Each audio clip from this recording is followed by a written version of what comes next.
Feliz cumpleaños, Uriel, antes que nada. Todavía no acaba el día, así que esta vuelta al sol sea Sí, llena de realizaciones. Feliz cumpleaños nuevamente. muchísimas gracias, doctora. Sí, en efecto, hemos dado una completa vuelta al sol. Ya son las 9:46 y le agradezco muchísimo a usted por haber aceptado amablemente la conversación nuevamente. Como le comentaba a No. la audiencia, al auditorio, era básicamente hablar sobre un tema bastante delicado, que es precisamente el tema del narcisismo. No sé si lo hemos comentado previamente, hoy vamos a hablar sobre ese tema, que es un tema que teníamos pendiente con usted, no sé si se acordará, Sí, claro. Sí, claro, porque ahora, adelante, adelante, un tema escucho. del que no se habla mucho, o si se habla en realidad es desde el desconocimiento.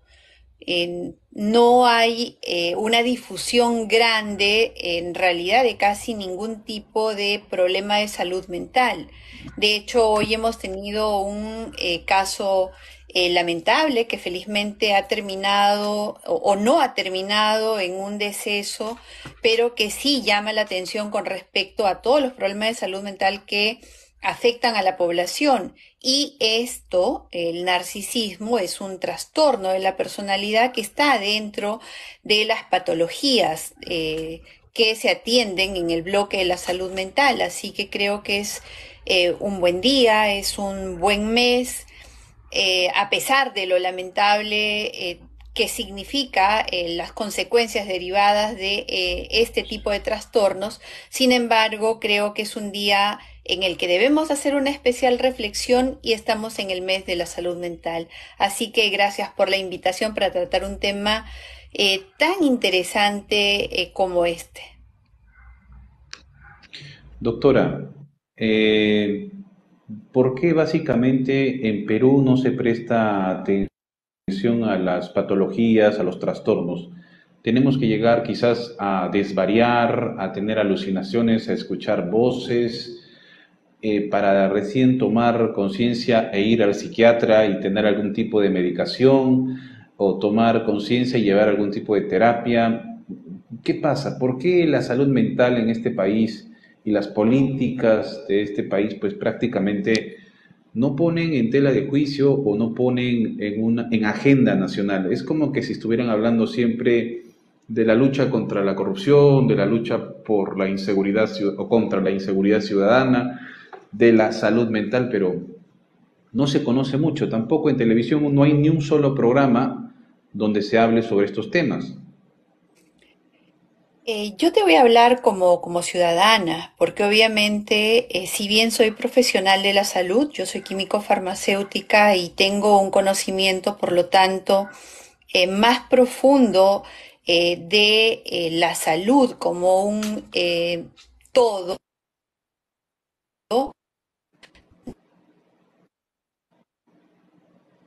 No soy especialista en psicología, en medicina, mucho menos en psiquiatría.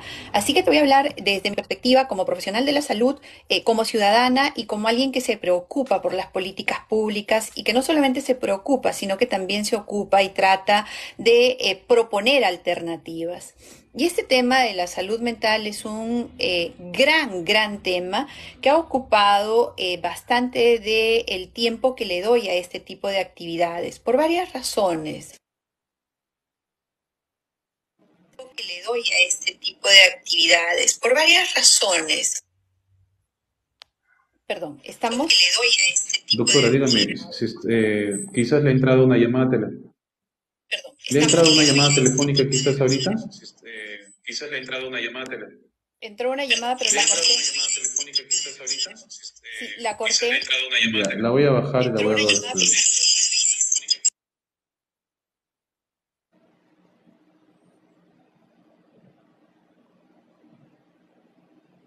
A ver,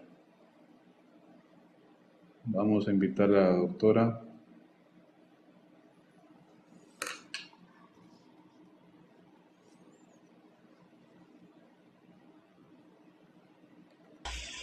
Gracias y perdón Sí, ya les no se preocupe. soy, Suele ocurrir esa falla técnica cuando entra una llamada y después usted corta, entonces hay una interferencia absoluta. No se preocupe. Adelante, continúe.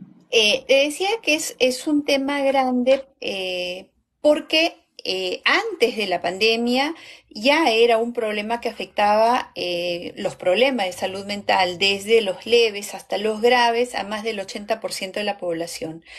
Posteriormente a la pandemia, yo creo que no hay un estudio serio que nos dé cifras, pero no hace falta un estudio para saber que si antes estábamos con el 80% de la población afectada, ahora debemos ser todos los que estamos afectados por algún problema de salud mental. Entonces, si vamos a tu pregunta en específico, ¿tenemos que empezar a escuchar voces para ir con el psiquiatra? Yo te diría que no necesariamente, pero hay algo más. Hay personas que escuchan voces y que no tienen acceso a un psiquiatra. Entonces, estamos frente a un escenario que tiene múltiples causas. Múltiples causas. ¿Por qué estamos tan mal en el Perú en tema de salud mental? Por múltiples causas. La primera tiene que ver con la desatención que los gobiernos en general le han dado a este problema. Segundo, tiene que ver con el estigma social. Normalmente, coloquialmente, cuando hablamos de los problemas de salud mental, los asociamos a estados de ánimo. Por ejemplo, decimos, tiene depresión, oye, pero es que no pone de su parte, ¿no? Tiene depresión, sí, pues, pero no hace nada para salir de eso. Entonces, es como si un problema de salud mental dependiera exclusivamente del paciente que lo está padeciendo y que si él no pone de su parte, entonces no lo va a superar. Yo hace muy poco conversaba con una persona muy cercana y muy querida y esta persona justamente me hablaba de la depresión y me decía, pero es que esta chica no pone de su parte. Y yo le digo, ah, mira, qué interesante. ¿Y por qué no dejas, esta persona es diabética, ¿por qué no dejas de consumir tus medicamentos y le dices a tu páncreas que ponga de su parte, pues? ¿No? Deja de tomar los medicamentos y dile, oye, ya páncreas, no te pases, pues pon de tu parte, produce la insulina que me falta y así todos vamos a estar bien. Bueno, de hecho se quedó reflexionando y le digo, ¿qué pasaría si tú dejas de tomar tus medicamentos para la diabetes? Bueno, me pondría muy mal, mis riñones sufrirían, mi corazón y probablemente podría hasta morir.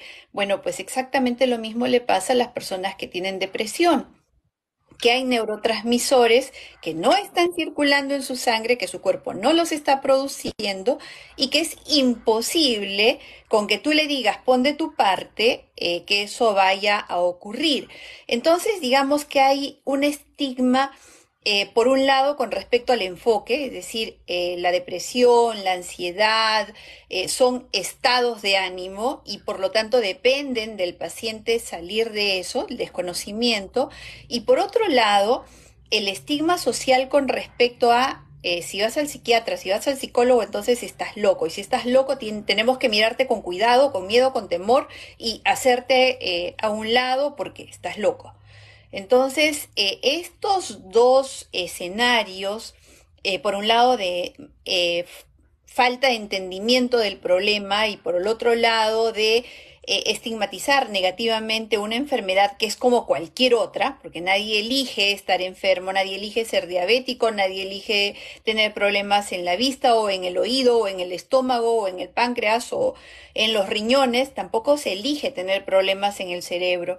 Entonces, esta falta de conocimiento, de difusión, hace que el abordaje sea pésimo y que quien lo padece lo oculte y peor aún, dentro de la familia no le den la importancia de vida. Esto se agrava cuando tienes un sistema de salud que no tiene profesionales suficientes que para que tú consigas una cita con un psiquiatra, pues válgame Dios, cuánto tiempo tiene que pasar y qué padecimiento, sobre todo para la gente de escasos recursos, tiene que pasar para que finalmente obtenga una cita. Y cuando hablamos de la medicación, esta es especialmente cara.